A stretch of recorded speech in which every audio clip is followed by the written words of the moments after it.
KPID Kalimantan Timur mendorong media penyiaran untuk menyukseskan pemilu 2024, khususnya dalam menjadi garda terdepan menangkal dinamika polarisasi yang dapat memecah belah masyarakat. Berikut kita simak laporan selengkapnya bersama reporter Angki Crescentia dan juru kamera Dimas Erlangga. Suksesnya penyelenggaraan Pesta Demokrasi 2024 tentunya tidak terlepas dari peran besar media, termasuk juga dalam hal ini media penyiaran. Media penyiaran, baik itu televisi maupun juga radio, mempunyai peran penting sebagai katalisator pesan baik dalam dinamika politik, khususnya menjelang pemilu 2024. Di sisi lain, media penyiaran juga harus bisa menjadi garda terdepan untuk membawa pesan perdamaian dalam pelaksanaan pemilu 2024 sehingga tentunya semuanya bisa berjalan aman dan kondusif. Inilah yang akan saya bahas dan saat ini juga saya sudah bersama dengan Ketua KPID Provinsi Kalimantan Timur, Bang Irwan Syah. Bang Irwan, apa kabar? Alhamdulillah baik, Mbak. Baik, terima kasih Bang Irwan. Sebelumnya kami ingin mengetahui dari pandangan KPID Kaltim sendiri, sebenarnya angle berita, framing berita yang seperti apa yang seharusnya menjadi tayangan dari dunia ataupun juga media penyiaran khususnya menjelang pemilu 2024. Ya, lembaga penyiaran ini kan bisa dibilang sebagai spionasenya masing-masing calon ya, masing-masing tim ses. Ya, kita mengharapkan dengan adanya pilkada dan pilpres ini, pilcaleg, kita melahirkan pemimpin-pemimpin yang betul-betul bisa mencerdaskan, bisa membawa aspirasi seluruh masyarakat Indonesia pada umumnya masing-masing daerah. Nah, untuk bagaimana perang psikologi yang dimainkan di lembaga penyiaran ini juga tentunya tidak lepas dari aturan-aturan yang berlaku dan aturan yang ada. Kalau di dalam Undang-Undang 32 itu sudah jelas disampaikan lembaga penyiaran wajib tunduk dan patuh terhadap undang-undang yang berlaku dalam proses pesta demokrasi ini. Tentu sebelum lembaga penyiaran juga menampilkan tayangan berita, iklan, ataupun kegiatan program atau acara yang lain, seharusnya masing-masing lembaga penyiaran, televisi dan radio ini memanggil masing-masing paslon, masing-masing peserta pemilu, disampaikan bahwa aturan Bawaslu ini, aturan KPU ini disampaikan dengan baik agar teman-teman lembaga penyiaran juga tidak dapat sanksi dan peserta pemilu juga tidak dapat sanksi dari Bawaslu.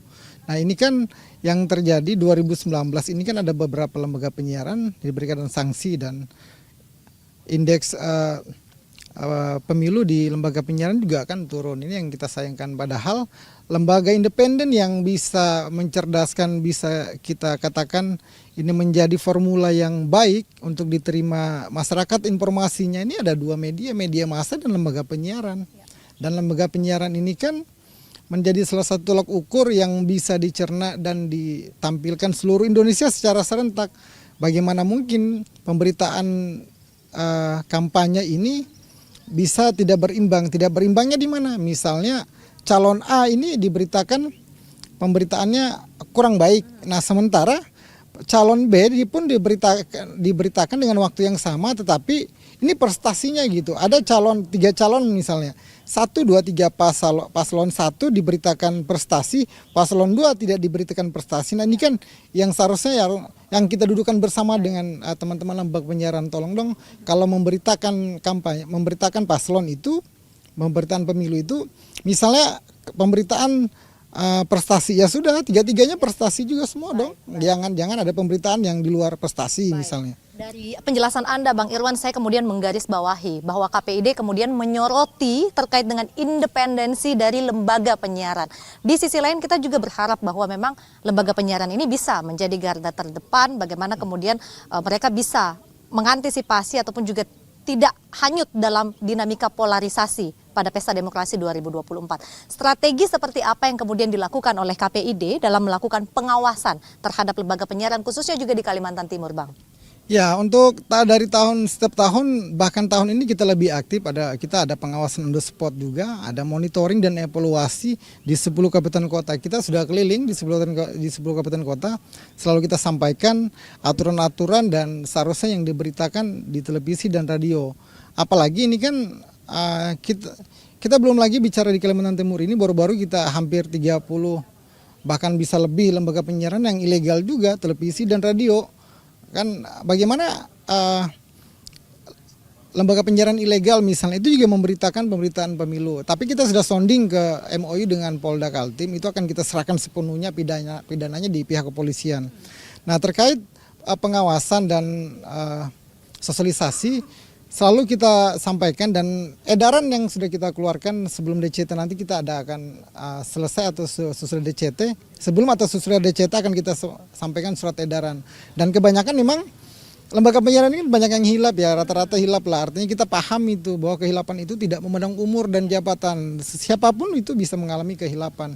Dan kita kepingin ada transformasi baru yang harus diketahui bahwa pemberitaan iklan dan seluruh yang terkait dengan kepemiluan ini juga bagaimana lembaga penyiaran itu lebih cerdas mengelola gitu, biar tontonan masyarakat itu juga tertuju di lembaga penyiaran yang bisa dipertanggungjawabkan. Baik, ini juga mengenai iklan, layanan masyarakat dan lain sebagainya, tayangan-tayangan yang ada di lembaga penyiaran kita harapkan juga bisa mengedukasi masyarakat. Di sisi lain juga masyarakat sudah seharusnya menjadi penonton yang cerdas, pendengar yang cerdas begitu terkait dengan tayangan-tayangan yang kemudian dimuat di lembaga penyiaran, khususnya menjelang pemilu 2024. Adakah mungkin hal ini juga menjadi fokus dari KPID Kalimantan Timur, mungkin dengan memasifkan gerakan literasi begitu, literasi terkait dengan literasi media, khususnya juga dalam mencerdaskan pendengar ataupun juga penonton terkait dengan tayangan-tayangan media pada penyelenggaraan pemilu 2024.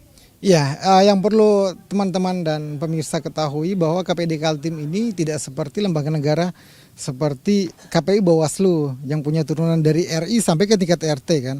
Nah, KPID ini hanya KPI pusat dan KPI daerah, dan tidak ada KPID kabupaten kota, kecamatan, kelurahan selayaknya seperti Bawaslu, KPU, ada lembaga pengawasan sampai ke tingkat RT.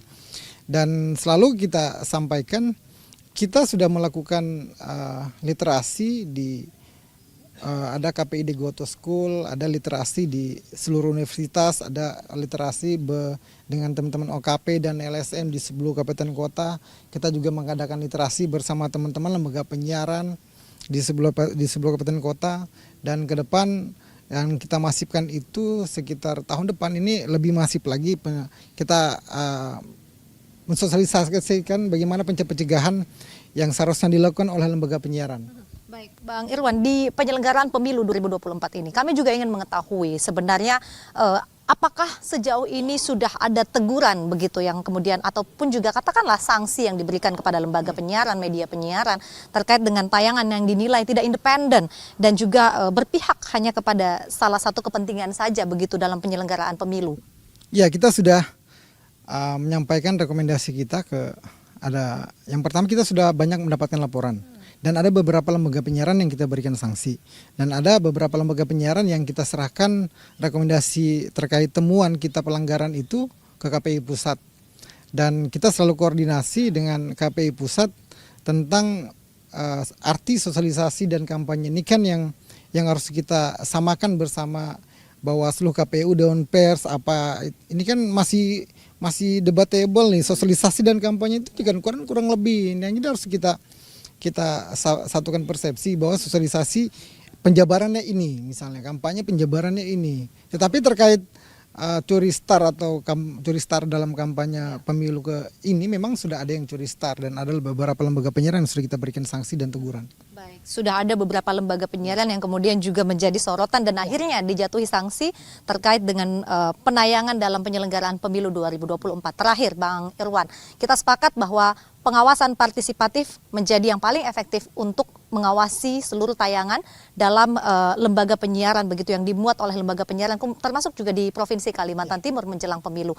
Bagaimana kemudian seberapa besar peran masyarakat dan apa yang kemudian dilakukan oleh KPID Kalimantan Timur untuk mendorong partisipasi aktif dari masyarakat untuk bersama-sama mengawasi isu-isu penyiaran yang kemudian ditayangkan oleh lembaga-lembaga penyiaran di Provinsi Kalimantan Timur, Bang Irwan? Alhamdulillah kita sudah mendapatkan partisipasi yang baik dalam beberapa tahun ini, sampai tahun ini juga kita mendapatkan partisipasi yang baik dengan teman-teman LSM, OKP, kemudian teman-teman mahasiswa dan masyarakat, bahkan siswa kita Go to School SD, SMP, SMA itu sudah kita laksanakan, Dan memang banyak yang belum mengetahui tentang tugas dan fungsi teman-teman. Dalam Undang-Undang 32 juga disebutkan bahwa pengawasan itu juga masyarakat terlibat aktif dalam memilih konten dan dalam konteks pengawasan pelaporan. Dan kita juga mau dan apa-apa yang telah dilakukan KPD Kaltim juga tersebar secara masif di seluruh Kalimantan Timur, karena lembaga penyiaran ini satu-satunya media yang bisa dipertanggungjawabkan dan bisa mencerdaskan generasi bangsa. Baik, terima kasih banyak Bang Irwansyah, Ketua KPID Provinsi Kalimantan Timur, mengawal lembaga penyiaran, isu-isu terkait dengan isu-isu politik yang harus dihadirkan, ditayangkan menjelang pemilu 2024.